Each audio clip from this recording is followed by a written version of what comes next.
Balik. Yan aba di pa. Yan aba di papayag. I am a Filipino.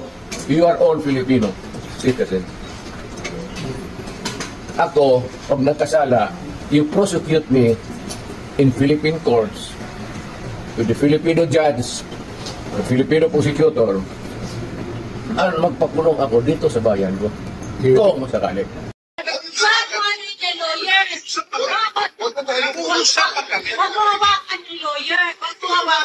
You better go back to them and have the legal. I am a citizen of this country, a former president, and you show me a piece of paper and you're asking me to go with you.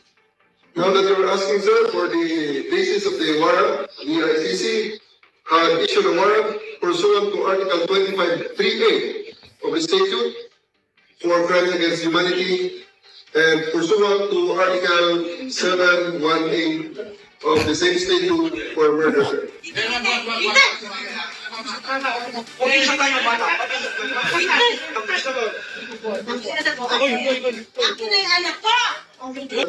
You have to kill me to bring me to Hague.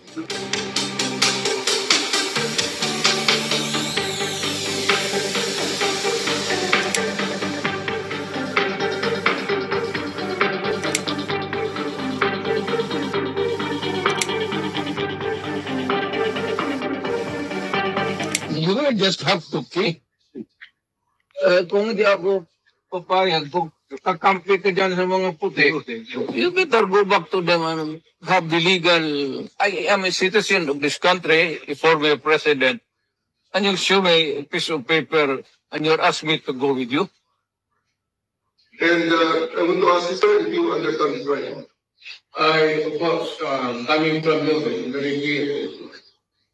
Now that you're asking, sir, for the basis of the warrant, the ICC had issued a warrant pursuant to Article 25(3)(a) of the statute for crime against humanity and pursuant to Article 7(1)(a) of the same statute for murder, sir. For you to choose 3 people, nobody here.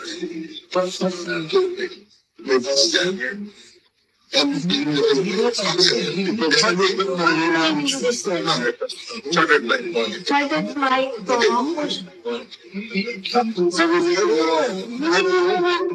our president.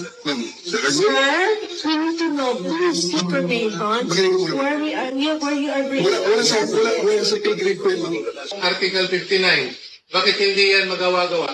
That's precisely the point that I'm saying. The right to counsel is something that has to be observed and respected.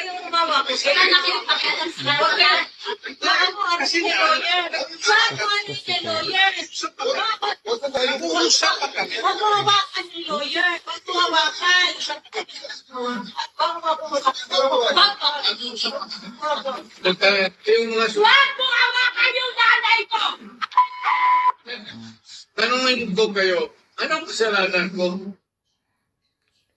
Patanong nga. Kayo, nandito ng kailan. Dito, tanungin kita, anong kasalanan ko?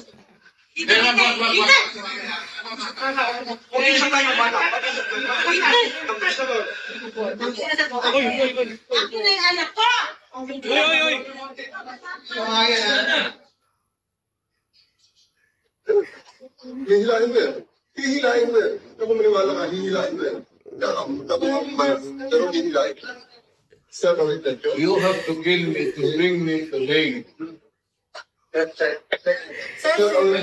Ang anak mo pupunta dito. Yes, sir. Hindi pa pasukin dyan. Hindi ninyo.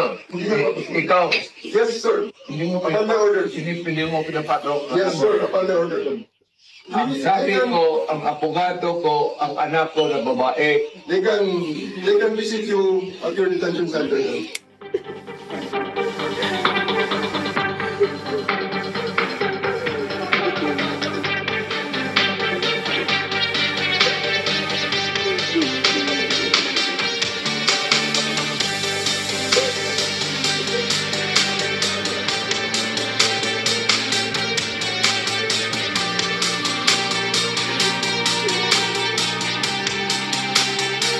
Sige.